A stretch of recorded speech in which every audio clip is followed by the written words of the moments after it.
তখন যখনই পাপ হবে উঠে দাঁড়ান, আবার ফিরে আসেন, ওযু করেন, 2 রাকাত নামাজ পড়েন, আবার তওবা করেন, আবার পথ চলেন। পাপ হবে না?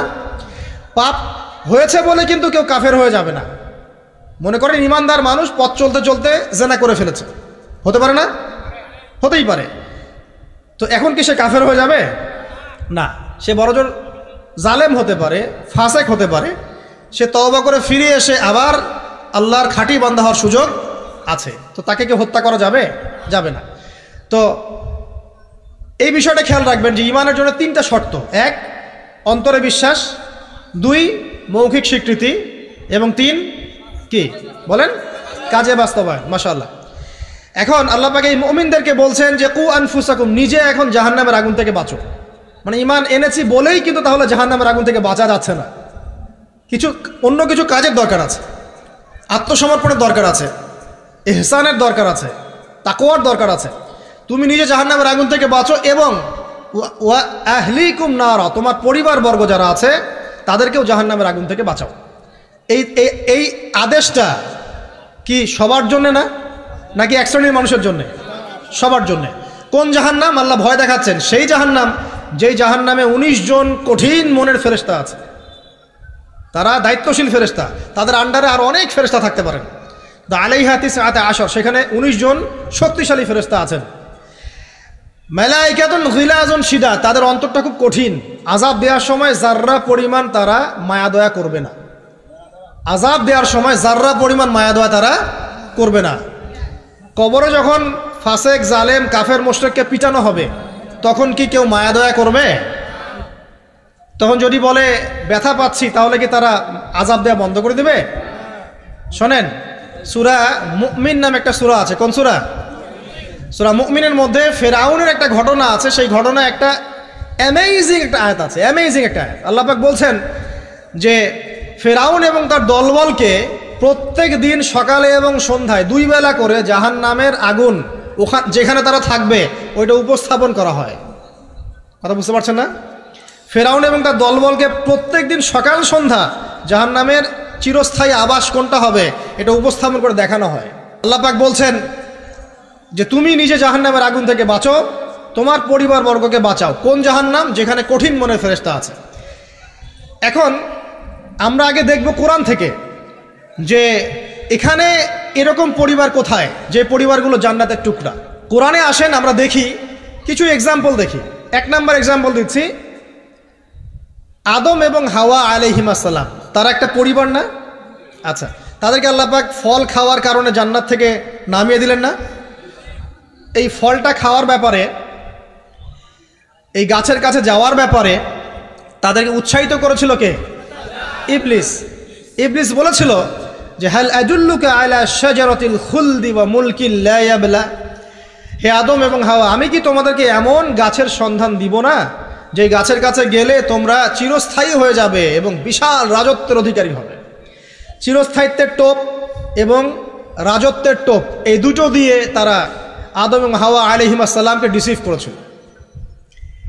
এই ফল খাওয়ার সাথে সাথে আল্লাহ পাক তাদেরকে বের করে দেন নাই, বরং ফল খাওয়ার সাথে সাথে তাদের গায়ে জান্নাতের যে পোশাকটা ছিল না এটা খুলে পড়ে গেছে। তো এই পোশাকটা খুলে ফেললো কে বলেন?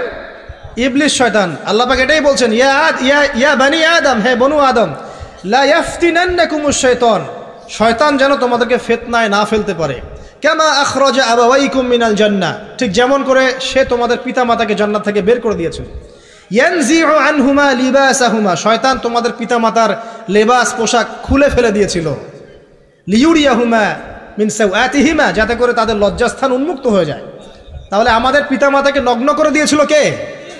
ইবলিস। তাহলে এখন আপনি বলেন আমাকে, এই যুগে যারা মুসলিমদের, মুমিনদের, নরনারীদের গা থেকে পোশাক খুলে ফেলতে চায় এরা কার এজেন্ট বলেন? বুঝতে পারছেন এবার? এই যে নগ্নতা, অশ্লীলতার যে আন্দোলন চলছে, হ্যাঁ, 1000 বছরের সংস্কৃতি, আমরা মাদেরকে দেখেছি ব্লাউজ পরতো না, নাউজুবিল্লাহ, এই সেই, হ্যাঁ আমরা এরকমই পোশাক পরবো। ছোট হতে হতে হতে হতে এখন এক পর্যায়ে দেখবেন বিকিনি পরে ঘুরবে কয়দিন পরে, দেখবেন। বিশ্বাস করছেন না এই কথাটা? দেখবেন ইনশাল্লাহ, আল্লাহ না করুক, তবে হবে, এটা আমি জানি, বিকজ হাদিস আমি পড়েছি। শেষ জামানায় এরকম নগ্নতা, অশ্লীলতা, বেহায়াপনা বাড়তেই থাকবে, বাড়তেই থাকবে।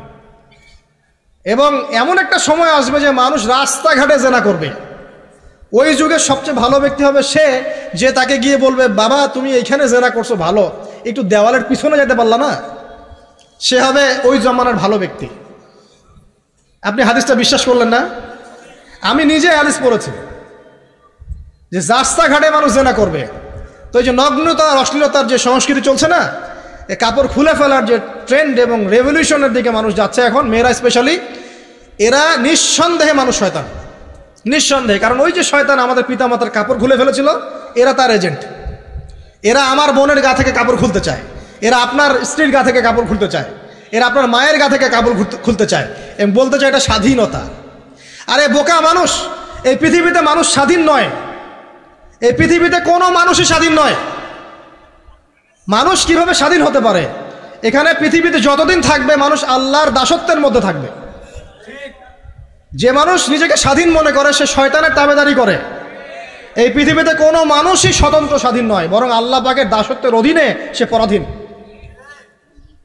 মানুষ বুঝতে চায় না যে স্বাধীনতার ডেফিনেশন কি। আল্লাহ পাকের রুলস এবং রেগুলেশনস মেনে চললে পরে আমি তখন স্বতন্ত্র স্বাধীন, আল্লাহর দাসত্বের অধীনে, দাসত্বের বাইরে গিয়ে নয়। আর আল্লাহ পাকের দাসত্বের 5 পয়সা পরোয়া না করে নিজেকে যদি স্বাধীন মনে করে সে তো শয়তানের চেলা। কথা কি বুঝতে পারছেন? আসেন, এই যে আমাদের পিতামাতাকে ওখান থেকে নামিয়ে দেওয়া হলো, তারা দুজন কিন্তু এই পৃথিবীতে যে কষ্টের জীবন তারা কিন্তু একসাথে অতিবাহিত করেছেন, করেন নাই? তো এই যে কষ্ট দুঃখ একসাথে পথ চলা, স্বামী স্ত্রীর এই যে একটা বন্ধন, মায়াবী একটা হৃদ্যতার বন্ধন, এটাই হচ্ছে পরিবারের ভিত্তি।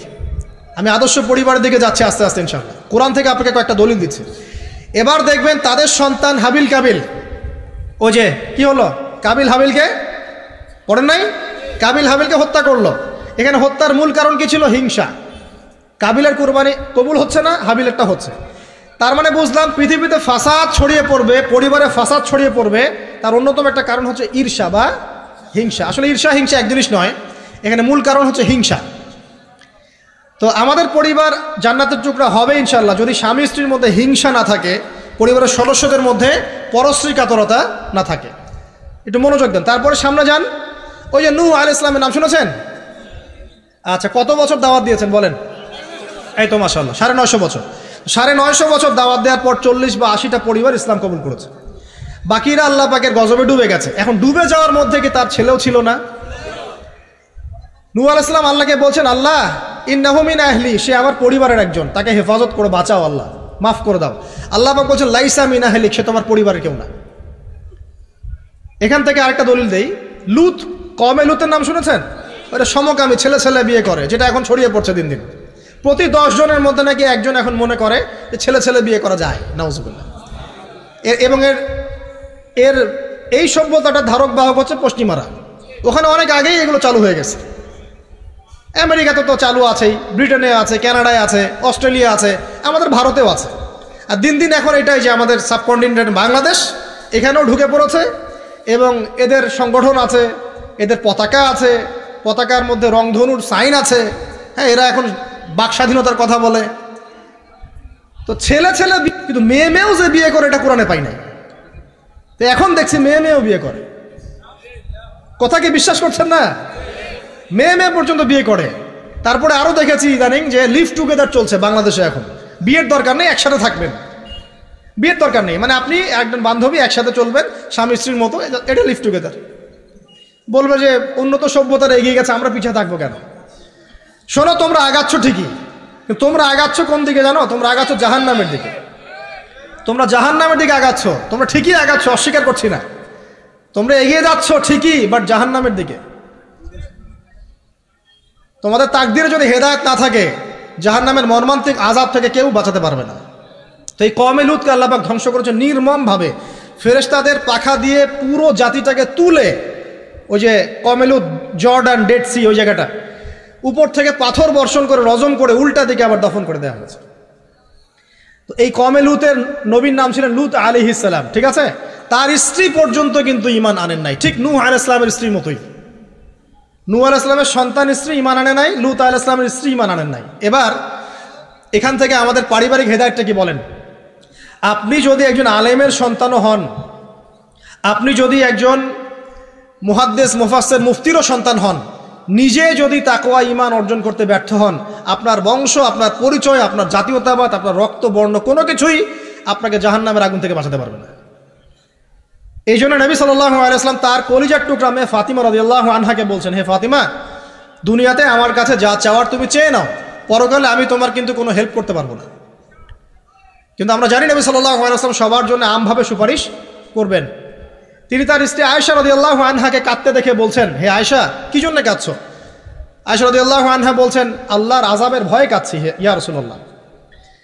নবী সাল্লাল্লাহু আলাইহি ওয়াসাল্লাম বলছেন, আয়েশা, তিনটা জায়গা থাকবে কিয়ামতের মাঠে যখন আমিও তোমাকে চিনতে পারবো না, তুমিও আমাকে চিনতে পারবে না। এক, যখন আমলনামা ছুড়ে দেওয়া হবে, ইকরা কিতাবাক ওয়া কাফা বিনাফসিকা আল-ইয়াওমা আলাইকা হাসিবা, কেউ কাউকে চিনবে না, সবাই ইয়া নাফসি ইয়া নাফসি। একটা হচ্ছে পুলসিরাত পার হওয়ার সময় কেউ কাউকে চিনবে না, ইয়া নাফসি। আরেকটা হচ্ছে যখন আমলনামা ওজন করা হবে মিজান, কেউ কাউকে চিনবে না। এখন যাদেরকে আপনার আপন মনে হচ্ছে না, আমি একটা কথা তো অনেক দিন বলেছি যে আল্লাহ সুবহানাহু ওয়া তাআলা ছাড়া ইহকাল পরকালে আমাদের প্রকৃত আপন কেউই নাই। কথা বুঝতে পারছেন না? না, সময় হোক বুঝতে পারবেন। এই যে যাদের কথা চিন্তা করে আপনি দুর্নীতি করছেন, ঘুষ খাচ্ছেন, সুদ খাচ্ছেন, এরা আপনাকে চিনবে না মরার পরেই। আপনি মারা যাবেন, এরা আপনাকে চিনবে না পরকালে। তখন যদি আপনি বলেন, হে আল্লাহ, আমি ওদের স্বার্থে সুদ খেয়েছি, পরিবার দেখাশোনা করার জন্য ঘুষ নিয়েছি, দুর্নীতি করেছি, ওরা উল্টা বলবে যে আল্লাহ, একে তো আমি নিতে বলি নাই, ওকে তো আমি নিতে বলি নাই, ওর হিসাব ও দিবে, আমি এসবের মধ্যে নাই। আপনার স্ত্রী আপনাকে কথা বলবে, ইয়াউমা ইয়াফিরুল মারউ মিন আখি, ভাই ভাই থেকে দৌড় দিয়ে পালাবে ওই দিন। ওয়া উম্মিহি ওয়া আবি, তার মা বাপ থেকে পালাবে। ওয়া সাহিবাতিহি ওয়া বানি, এই যে স্ত্রী সন্তান, এগুলো থেকে পালাবে মানুষ। লিকুল্লি ইমরিইম মিনহুম ইয়াউমাইযিন শা'নু ইউগনি, প্রত্যেক সত্তা সেই দিন নিজেকে নিয়ে ব্যস্ত থাকবে। তো এখান থেকে শিক্ষা দেখেন যে পরিবার আদর্শ হবে যখন পরিবারের প্রত্যেকটা মানুষ নিজেকে নিয়ে ভাববে যে আমি কতটুকু ইমানদার হয়েছি। আমি কার সন্তান সেটা বড় কথা নয়, আমি কতটুকু ইমানদার হতে পেরেছি, কতটুকু মুত্তাকি হতে পেরেছি, আল্লাহওয়ালা হতে পারলাম, এটা মূল কথা। ফেরাউনের স্ত্রী আসিয়া, ফেরাউনের আন্ডার থেকেও সে মুমিনা হয়েছে, হয় নাই? ফেরাউন যে বড় কাফের, এর কারণে কি তার স্ত্রী শাস্তি পাবে? পাবে না।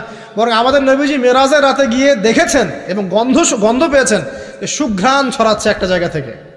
তখন জিবরাইল আলাইহিস সালামকে জিজ্ঞাসা করলেন যে এখানে এত সুন্দর ঘ্রাণ কোত্থেকে আসছে? জিবরাইল আলাইহিস সালাম বললেন, এটা হচ্ছে ফেরাউনের স্ত্রী আসিয়ার ওই ঘর যেটা আল্লাহ পাক তার জন্য জান্নাতে মানে বানিয়েছেন, ওইখান থেকে এই সুঘ্রাণ আসছে। সুবহানাল্লাহ। তার মানে এখানে আমরা শিখলাম নিজের চরকায় তেল দিতে হবে, নিজে আমাকে নামাজ পড়তে হবে, নিজেকে আমল করতে হবে, নিজেকে দিনের জন্য কিছু করতে হবে, নিজেকে পর্দা করতে হবে। পরিবারের সদস্যদের দিকে তাকানোর এখন সময়, আগে নিজে। না হলে নবী পরিবারের সদস্য হয়েও দেখেন জাহান্নামে মানুষ যাচ্ছে। এবার সামনে যায়, চলেন। ইব্রাহিম আলাইহিস সালাম নাম শুনেছেন? আচ্ছা, তার বাবা কি করতেন? বড় পুরোহিত ছিলেন।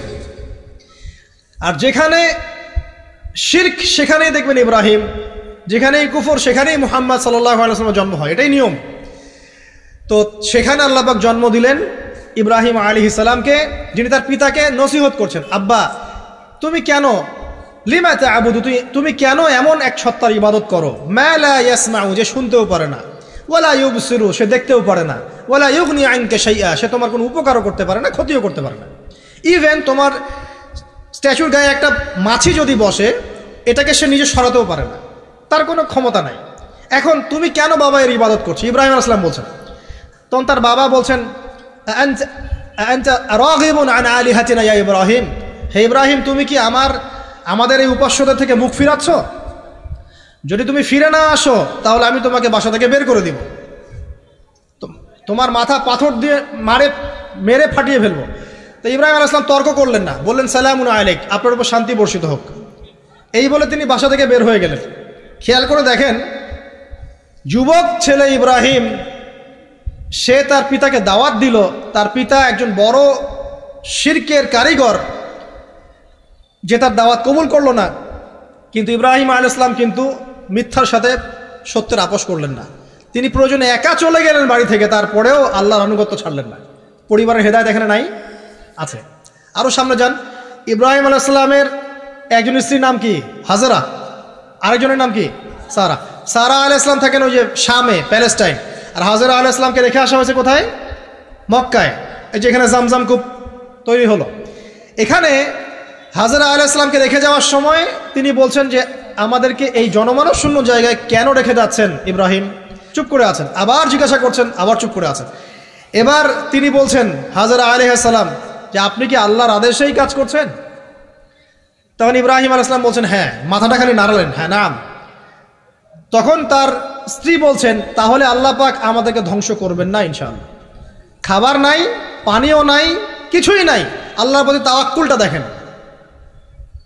এবার দেখেন ওই স্ত্রীর গর্ভ থেকে একজন সন্তান হলো, তার নাম কি? ইসমাইল। এবার এই সন্তানকে তার বাবা বলছেন অনেক বছর পরে যে ইয়া বুনাই, হে আমার সন্তান, ইন্নী আরা ফিল মানামি আন্নী আযবাহুক, আমি স্বপ্নে দেখেছি আমি তোমাকে জবাই করছি। ফানজুর মাযা তারা, তুমি একটু তোমার রায়টা জানাও, তোমার কি মতামত।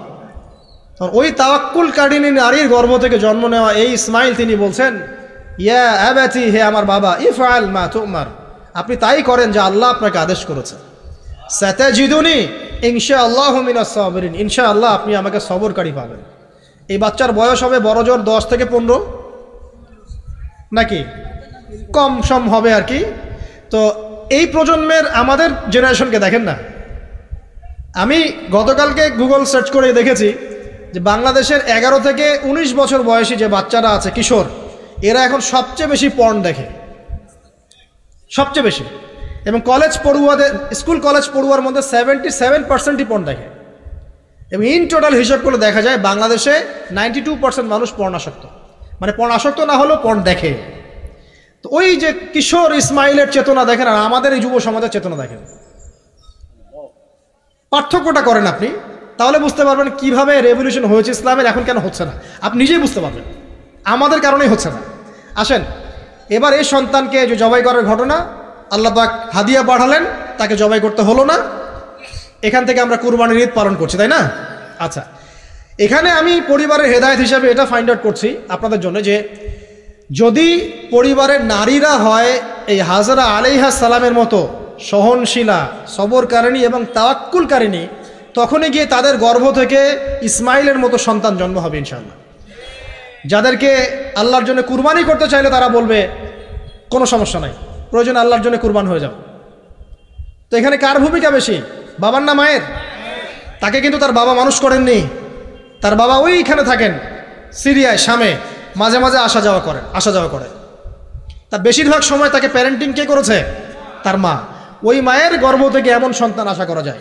তো এখনকার এই সিরিয়াল দেখা মেয়েদের গর্ভ থেকে এমন সন্তান আশা করা যায়? এখনকার ওইসব মেয়েদের গর্ভ থেকে আশা করা যায় এটা স্বামী দিতে পারলে সে খুশি, দিতে না পারলে অসন্তুষ্ট, বেজার।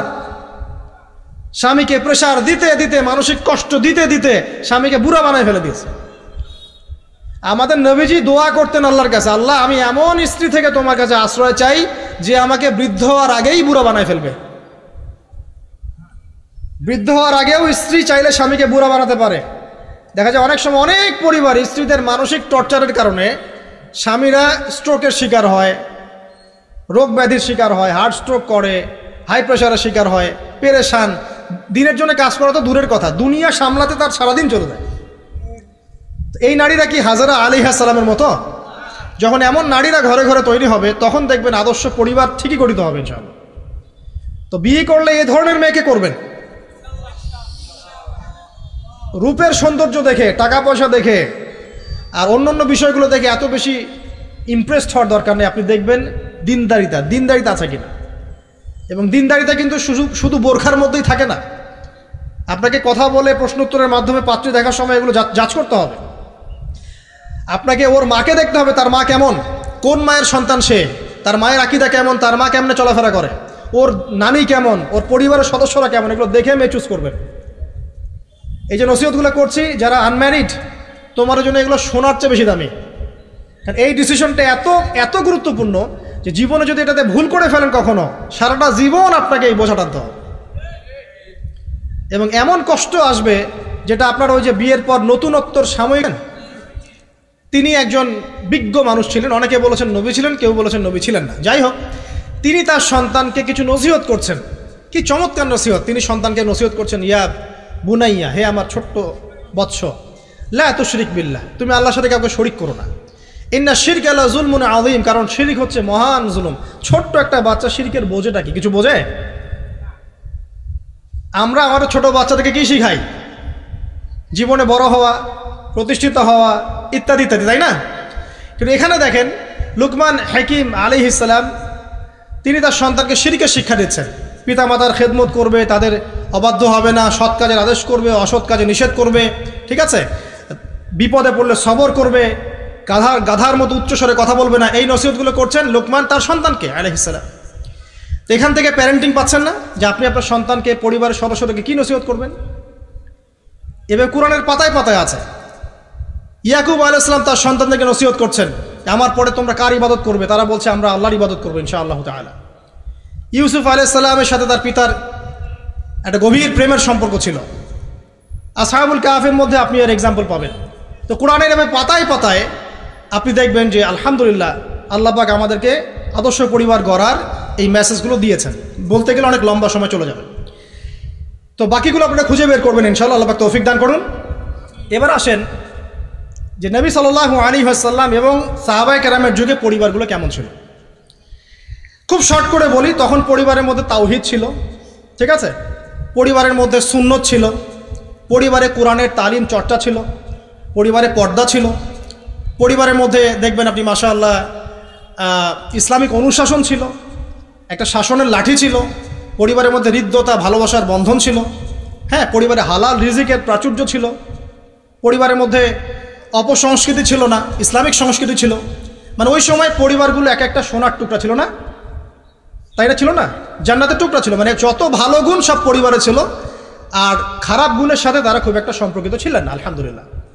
কিন্তু নবী সাল্লাল্লাহু আলাইহি ওয়াসাল্লাম শেষ জামানার হাদিসগুলো যখন বর্ণনা করেছেন, তখন যে কথাগুলো বলেছেন যে শেষ জামানায় পরিবারের ভাঙনগুলো বেশি হবে, বিচ্ছেদ বেশি হতে পারে, সন্তানরা দেখবেন পিতামাতাকে সম্মান করবে না, হ্যাঁ, পরিবারে আপনার অপসংস্কৃতি অনুপ্রবেশ করবে, জেনা বেড়ে যাবে, মাদক বেড়ে যাবে, অশ্লীলতা বেহায়াপনা বেড়ে যাবে, প্রতিবেশীর অধিকার ক্ষুণ্ণ করা হবে, ভাইয়ে ভাইকে খুন করবে, বোন বোনকে মানে চুলাচুলি করবে, মানে পরিবারে অশান্তি বিরাজ করবে, এমনটা হাদিসের মধ্যে কিন্তু বর্ণিত আছে, প্রচুর হাদিস আছে। তো এই অবস্থায় একটু আপনাকে দেখাই যে এখন এমন একটা অবস্থা চলছে যে আপনি ম্যাক্সিমাম পরিবারগুলোর মধ্যে যাবেন, আপনি গিয়ে দেখবেন ম্যাক্সিমাম পরিবারে কিন্তু নামাজটা নাই। ম্যাক্সিমাম পরিবারে যাবেন, আপনি গিয়ে দেখবেন সেখানে কিন্তু পর্দাটা নাই। বেশিরভাগ পরিবারে আপনি যান, দেখেন দিনের ইলম চর্চার যে গুরুত্ব, এটা কিন্তু ওখানে দেখবেন আপনি নাই। বেশিরভাগ পরিবারে দেখেন আপনি এখানে হালাল হারামের কোনো পরোয়া নাই, রিজিক আসতেছে কোন দিক থেকে আসুক, ঠিক আছে। বেশিরভাগ পরিবারে দেখবেন স্বামী স্ত্রীর মধ্যে খুব একটা হৃদ্যতা ভালোবাসার বন্ধন পাওয়া যাচ্ছে না, প্যারেন্টিংসগুলো ঠিক নাই, খাবারের উৎসগুলো ঠিক নাই, অপসংস্কৃতি আছে পরিবারে, এখন মাদক ঢুকে গেছে, জেনা ঢুকে গেছে, পর্ন ঢুকে গেছে, ঠিক আছে, এই যে ডিভাইসের এডিকশন ঢুকে গেছে। মানে অন্তর্নিহিত সম্পর্কগুলো, যে হৃদ্যতা ভালোবাসার সম্পর্কগুলো ছিল এবং ইসলামিক নীতি নৈতিকতাগুলো ছিল, এখন এগুলো কিন্তু দিন দিন পরিবার থেকে কমে যাচ্ছে। এতে করে পরিবারে ডিভোর্স বাড়ছে।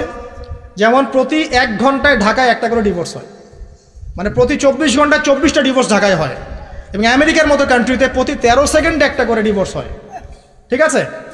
দেখা যায় গড়ে প্রতিদিন, এই বিশ্বে গড়ে প্রতিদিন 29 জন মানুষ আত্মহত্যা করছে এখন ফ্রাস্ট্রেট হয়ে, পারিবারিকভাবে, পারিবারিক কলহের শিকার হয়ে। দেখা যায় গড়ে প্রায় 30 to 40% মেয়ে এখন পারিবারিক সহিংসতার শিকার হচ্ছে, যৌতুকের কারণে, আপনার পরকীয়ার কারণে। আর পরকীয়ার কথা তো বলতেই ভুলে গেছে যে ম্যাক্সিমাম পরিবারে এখন পরকীয়া চলছে, স্বামী স্ত্রীকে নিয়ে সন্তুষ্ট না, স্ত্রী স্বামীকে নিয়ে সন্তুষ্ট না, দেখবেন পরকীয়া এটা কমন হয়ে যাচ্ছে।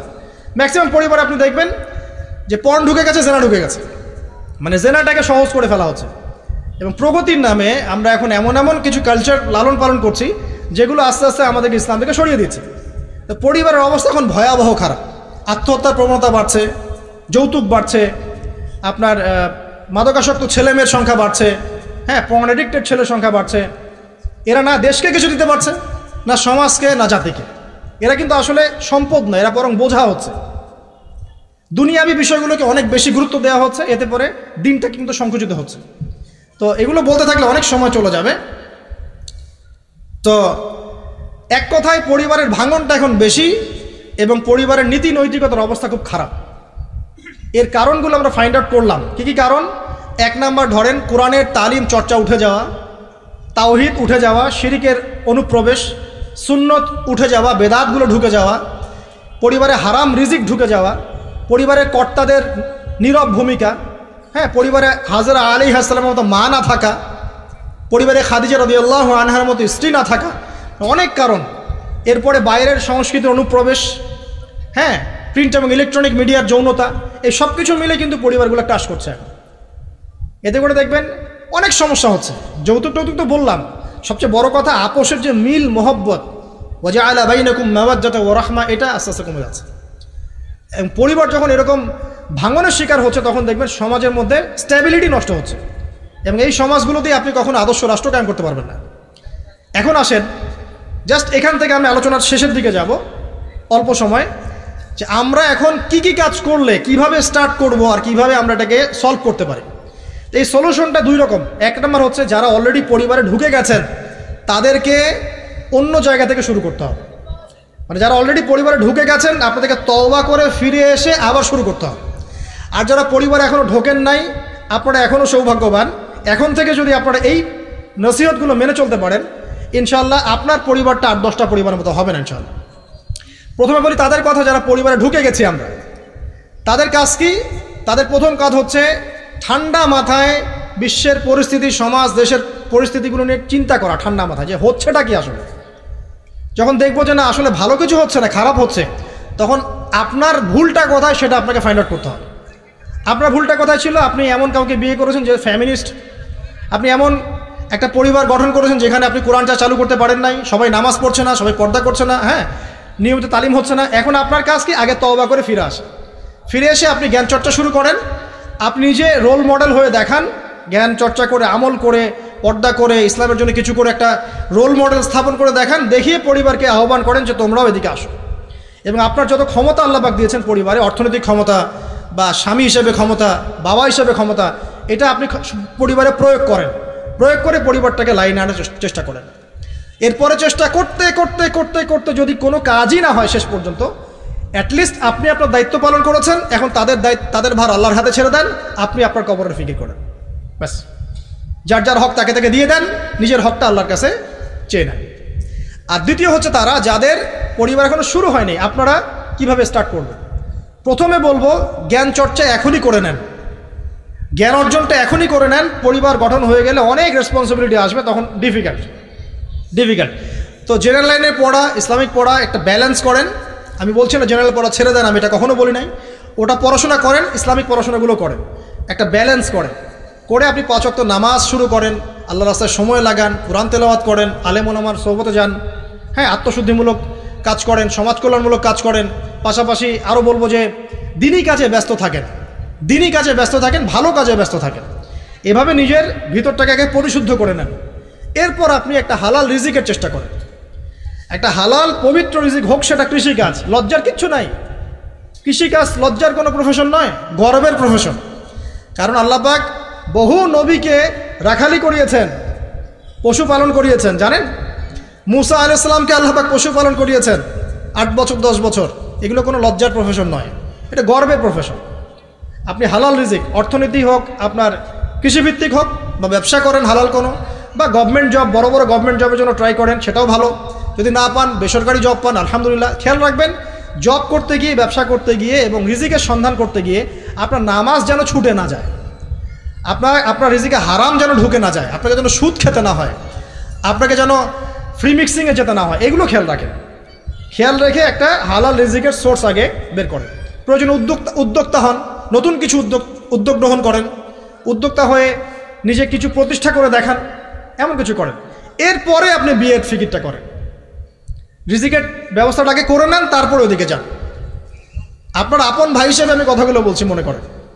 এরপরে আপনি যখন বিয়ে করবেন, বললাম তো, মেয়ের জাস্ট দিনদারিতা দেখবেন। হ্যাঁ, এর উপর যদি সৌন্দর্য থাকে আলহামদুলিল্লাহ, বংশ ভালো হয় আলহামদুলিল্লাহ, মেয়ের অর্থ সম্পদ আছে আলহামদুলিল্লাহ। যদি এগুলোর কোনোটাও না থাকে, দিনদারিতা থাকে, জাস্ট ওটাকে দেখেন, আর কিছু দেখার দরকার নেই, কিছু দেখার দরকার নেই। এরপরে আরেকটা কথা বলতে ভুলে গিয়েছি, যে আপনি এই লেভেলে যাওয়ার আগে নিজেও পবিত্র থাকার চেষ্টা করেন। আপনি নিজে জেনায় যায় না, নিজে পর্নে যায় না, নিজে হারাম অ্যাফেয়ার্সে যায় না। যদি আপনি যান, তাহলে আল্লাহ পাক কিন্তু আপনাকে পবিত্র স্ত্রী নাও দিতে পারেন। এটাই আল্লাহ পাকের নীতি, যে একজন পবিত্র মানুষ পায়। ঠিক আছে, যে যেমন আল্লাহ পাক তাকে তেমন মিলিয়ে দেন, এটা আল্লাহ পাকের একটা সুন্নাহ। এর ব্যতিক্রম হতে পারে, কিন্তু আপনি যদি পবিত্র না থাকেন, আপনি পবিত্র স্ত্রী নাও পেতে পারেন। তা আপনি আগে নিজে পবিত্র থাকেন, তারপরে আপনি এখন মেয়ে দেখেন। আলহামদুলিল্লাহ, বললাম দিনদারিতা প্রাধান্য দেন। এখানে হাদিসে এটা বলা হয় নাই যে 4টা গুণ দেখে বিয়ে করো, বরং বলা হয়েছে 4টা গুণ দেখে সাধারণত বিয়ে করা হয়। ঠিক আছে, করো আদেশটা এমন নয়, ইনকাহ কথাটা এমন নয়, বা ইনকাহু এমন নয়, তুনকাহু মানে বিয়ে সাধারণত করা হয়। কেউ টাকা দেখে, কেউ সৌন্দর্য দেখে, কেউ দেখে বংশ। তুমি দেখো দিন, নবীজি বলছেন তুমি দিন দেখো, না হলে তোমার হাত ধুলোয় ধূসরিত হবে, মানে ধ্বংস হয়ে যাবে তুমি। আর দিন দেখার ক্ষেত্রে শুধু বাইরের গেট আপটা যথেষ্ট নয়, তার পড়াশোনা দেখেন, তার হিস্ট্রি ঘাঁটবেন, তার অতীতে সে কোথায় কোথায় পড়াশোনা করেছে, কি করেছে, খোঁজ খবর নেবেন। হুট করে তাড়াহুড়া করে কোনো ডিসিশন নিয়ে ফেলবেন না, এটা খুব ভুল করে মানুষ। ঠিক আছে, তার হিস্ট্রি ঘাঁটেন, যে সে কোথায় পড়াশোনা করেছে, কি করেছে না করেছে, তার পরিবারের বায়োডাটা ঘাঁটেন, তার পরিবারের সদস্যরা কেমন, নামাজ পড়ে কিনা, তার ইসলামের প্রতি কেমন ধারণা পোষণ করে। তার মাকে দেখেন, তার মা পর্দা করে কিনা, তার মা ইসলামের উপর আছে কিনা। তার নানিকে দেখেন, তার পরিবারবর্গকে দেখেন, তারপর আপনি ডিসিশন নেওয়াটা সহজ হবে। এগুলোর চেয়ে ব্যতিক্রমও হতে পারে। ওই আজারের পরিবারে ইব্রাহিমের জন্ম হতে পারে, ফেরাউনের আন্ডারে আসিয়ার জন্ম হতে পারে, থাকতে পারে, কিন্তু এটা ব্যতিক্রম। নর্মালি কিন্তু সবসময় এমনটা হয় না। যে প্যারেন্টিংস দিয়ে তারা বড় হয়েছে, ওই প্যারেন্টিংস তাদের মধ্যে থেকে যায়। এই কারণে মেয়ের ব্যাপারে খুব সেন্সিটিভ থাকবেন, আগে পুরো বিষয়গুলো ঘেটে নিয়ে তারপরে আপনি কোনো জায়গায় পা দেন।